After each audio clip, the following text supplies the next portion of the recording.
Welcome to the Anthill Church.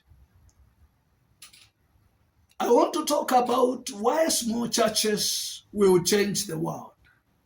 My name's Archbishop Dr. Zacchaeus Mwangangi. Kanisa la Kichunga cha Mchwa. Did you know some of the most powerful churches in the world are actually small churches? Watu wengi udharau makanisa madogo. Wanafikiri makanisa madogo hayana nguvu. Wanafikiri makanisa madogo hayana ushawishi. Lakini Biblia inatuonyesha jambo tofauti kabisa. Mungu mara nyingi hutumia vitu vidogo kufanya mambo makubwa. Leo nataka nikuambie siri ambayo watu wengi hawaijui. Kanisa ndogo linaweza kubadilisha dunia. Karibu katika chano yetu Kichunga cha Mchwa, The Anthill Church. Hii ni harakati ya kuimarisha makanisa madogo, wachungaji wanaopambana na viongozi wanaotaka kuona uamsho. Biblia inasema katika Methali 6:6, nenda kwa mchwa uvione njia zake, uwe na hekima. Mchwa ni mdogo sana, lakini hana hekima. Hauna hekima kubwa sana. Mchwa utufundisha mambo mane makubwa sana. Jambo la kwanza, mchwa utufundisha kuhusu umoja, unity. Mchwa ufanyi kazi peke yake. Maelfu ya mchwa ufanya kazi pamoja. Ndivyo kanisa inavyopasa kuwa. Kanisa lile Yesu Kristo anakuja kuichukua. Number 2, nidhamu. Kila mchwa ana kazi yake. Hakuna vujo katika mchwa. Hakuna machafuko. Every hand is busy. Hakuna, kila kitu kinaenda na mpangilio. Number 3, katika mchwa kuna uvumilivu.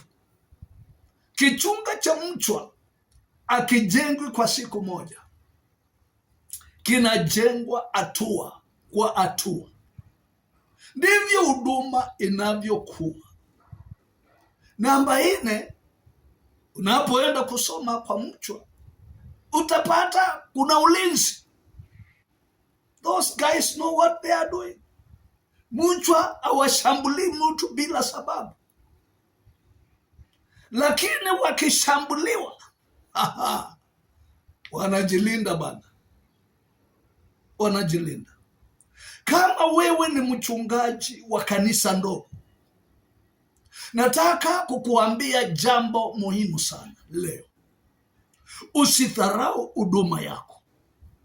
Biblia inasema katika Zekaria 4:10, nani anayedharau siku ya mambo madogo? Makanisa makubwa duniani leo yalianza kama makanisa madogo. Uamsho mkubwa mara nyingi huanza mahali ambapo watu hawatarajii. Huenda kanisa lako ni dogo leo, lakini linaweza kuwa mwanzo wa harakati kubwa ya Mungu. Ndivyo maana tunaita harakati hii kanisa la Kichunga cha Mchwa. Maono yake ni haya: makanisa madogo yakijumuika pamoja yanaweza kuwa na nguvu kubwa sana. Kwa pamoja sisi tunaweza kusaidiana, kujifunza, kuombeana na kujenga ufalme wa Mungu. Usidharau kanisa ndogo. Usidharau huduma ndogo. Usidharau mwanzo mdogo, kwa sababu mara nyingi hapo ndipo Mungu huanza kazi yake kubwa. Na kama mchwa wanavyoweza kujenga kichunga kikubwa, ndivyo kanisa linaweza kujenga ufalme wa Mungu. Kama unaamini kwamba makanisa madogo yanaweza kubadilisha dunia, andika kwenye comments, Hand Hill Church, kanisa la kichunga cha mchwa. Hallelujah.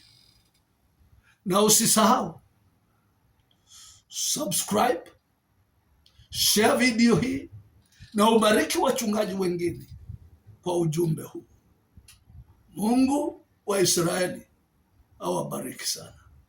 Baba, katika jina la Yesu, nalete watumishi wako mbele zako. Uliwaita mwito huu na wakaitika. Wamejitolea kufanya kazi hii, lakini kuna pingamizi za kila hali. Nyumba ya kuabudia, mengine yanaabudia mashuleni, mengine inakodisha maholi na tunyumba kidogo, mengine yanaabudia chini ya miti. Lakini Mungu, nina imani kwamba watu hawa ni watu wako na uliwaita. Watie nguvu na uwape moyo, na wabariki katika jina la Baba na Mwana na Roho Mtakatifu.